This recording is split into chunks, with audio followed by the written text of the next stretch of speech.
Ladies and gentlemen, welcome again to Inspiring Today. This is a platform that is there to inspire, inform, educate, and even motivate you for a better life. Now we have one of the most requested for.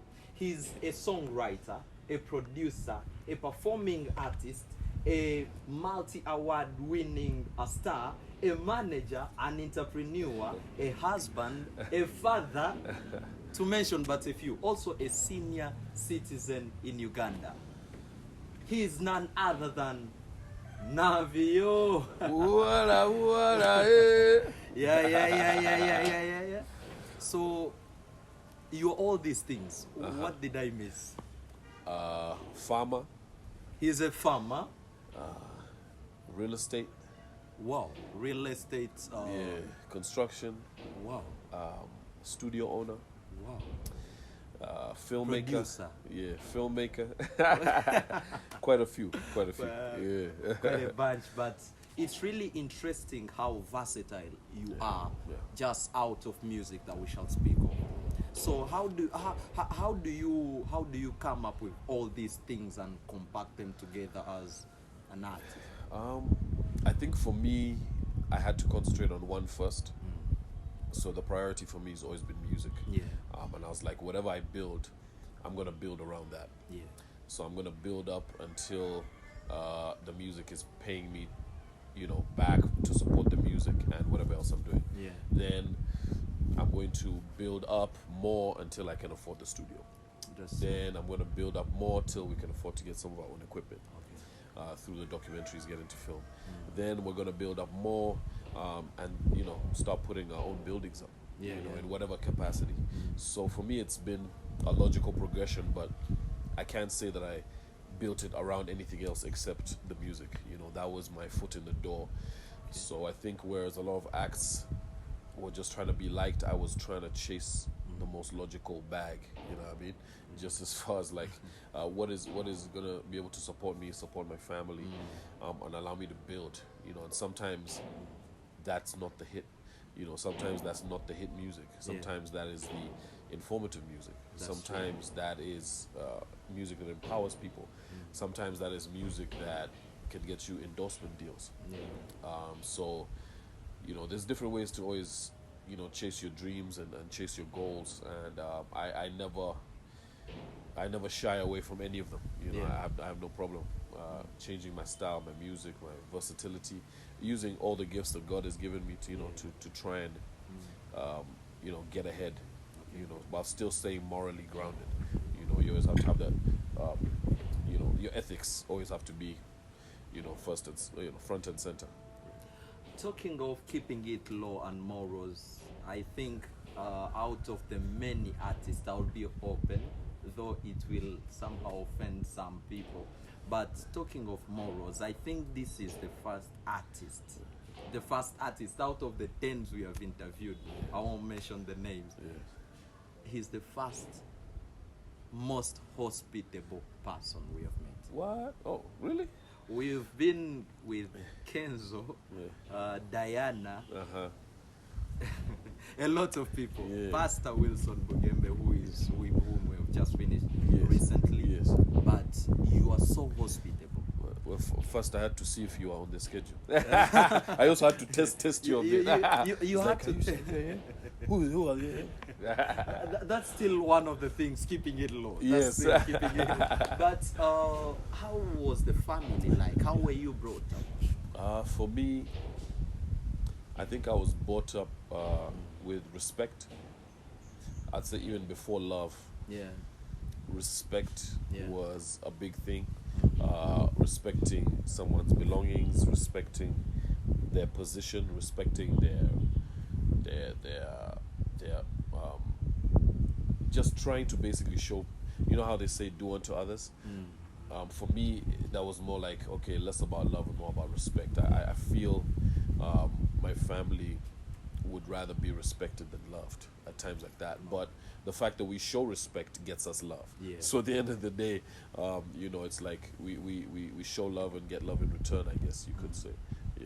Can we dig a little bit deeper in the background, sort of just a little Yeah, bit? absolutely. I mean, my father by profession was an engineer.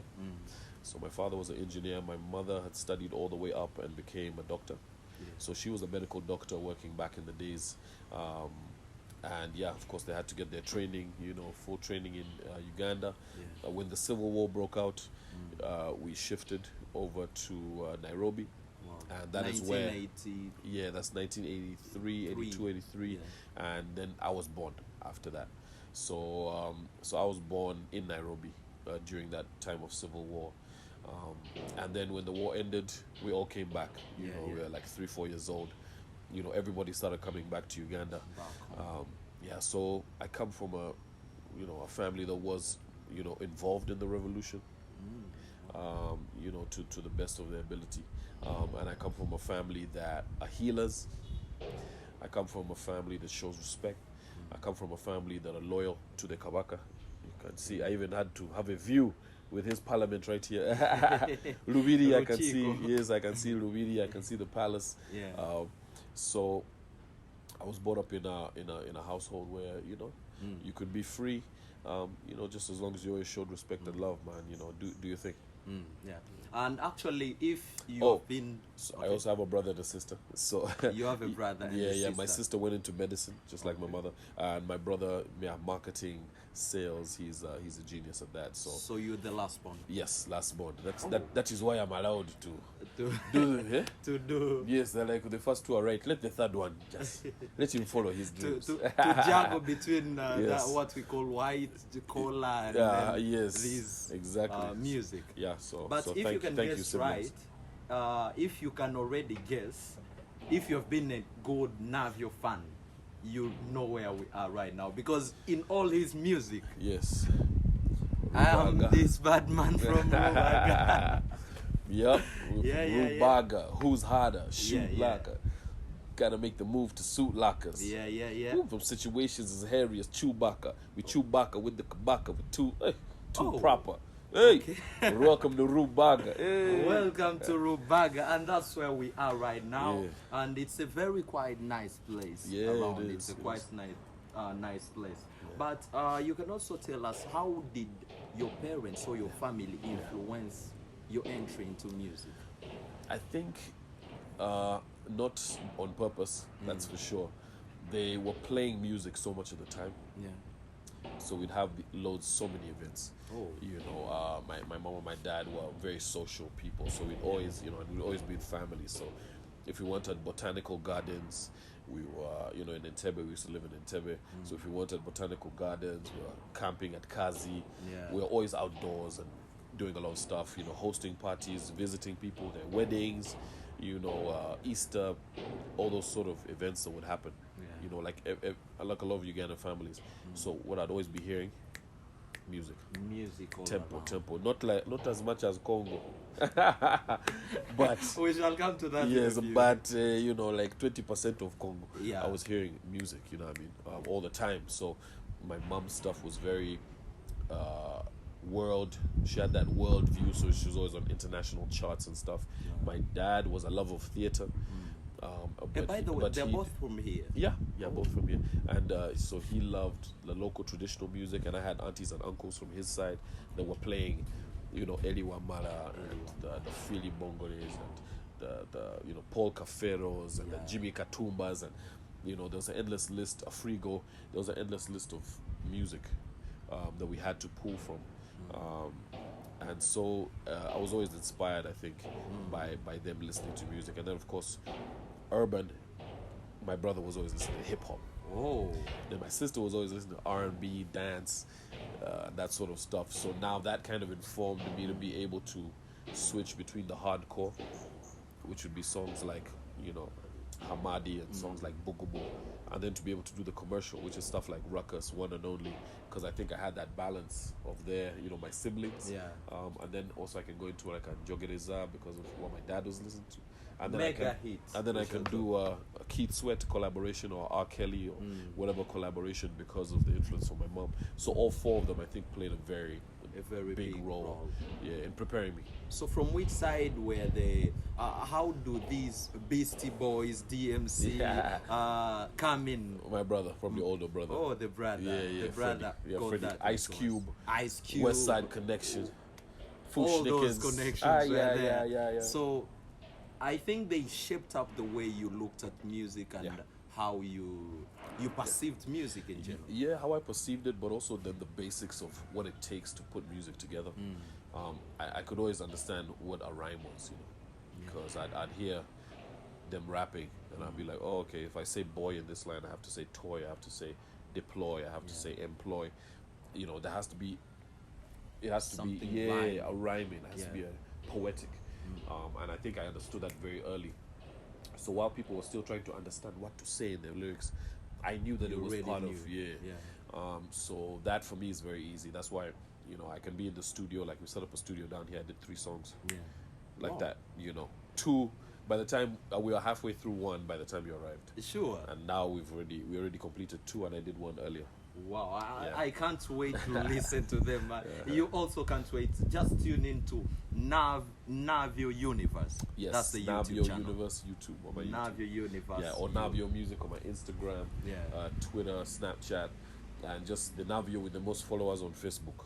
Just Navio. That's the one. Plain. That's the that's the page. But what do you remember? What comes to your mind when they talk of Bava Studio?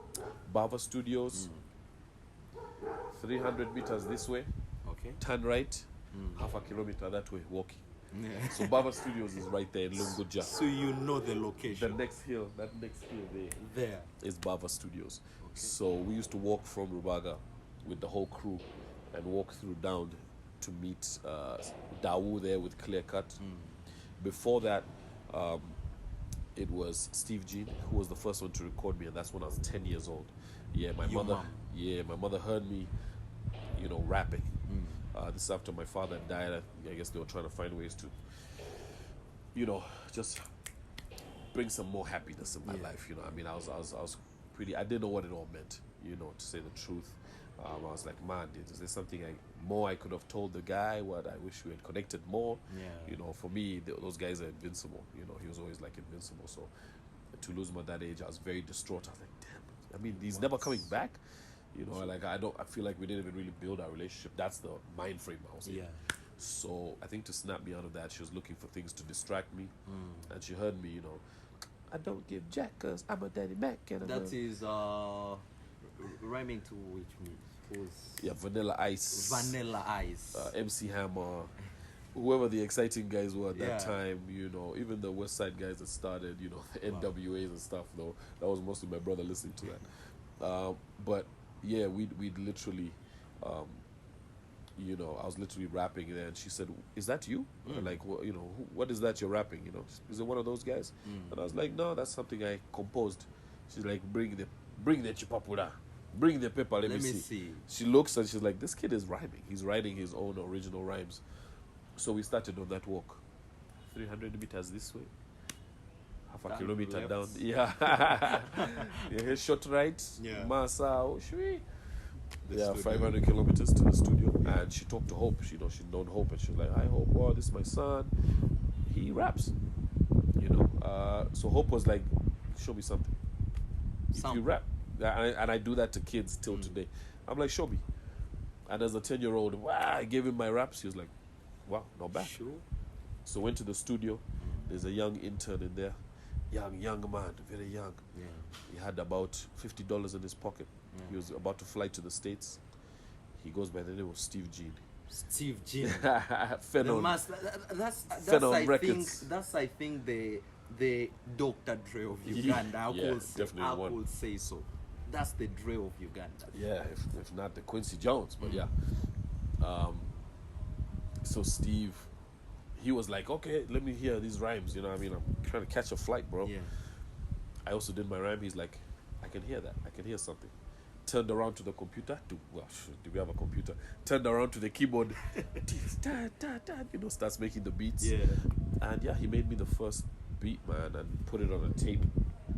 We recorded straight, to like cassette tape. And he gave me the cassette tape, and he's like, "Yo, this is your first song." And it was called None of Your Biz. And I went to school and I was the coolest guy for like 2 weeks. Wow. Until someone's bad stereo chewed my tape. Yeah. So you could say that is your first ever recorded? Yeah, absolutely. First, definitely my first. Yeah.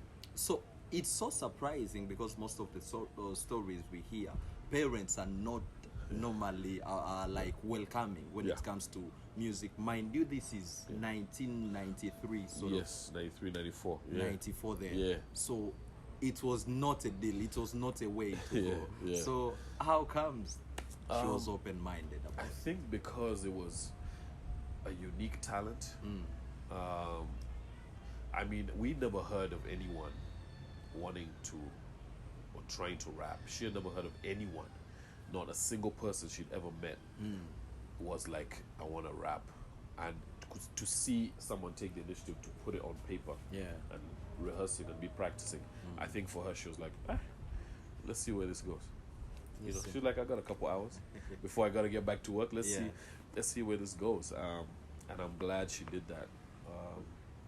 And you know, she also, because she listens to so much music, I think she knows the difference between complete garbage. I'm sure it was garbage, but it wasn't complete garbage.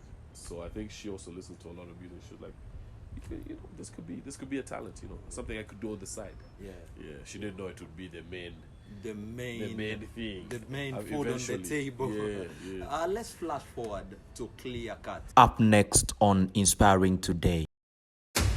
All of those lessons were learnt inside that performance area. DV8, right behind the first cinema. You can take them as the Grammys back then in Uganda. Yeah, absolutely. Those were East Africa. Huge. Very huge. I mean, and done on a level, you know, like you standard. See, like how awards are now, 20 years, 21 years later. It's the same class that those were done.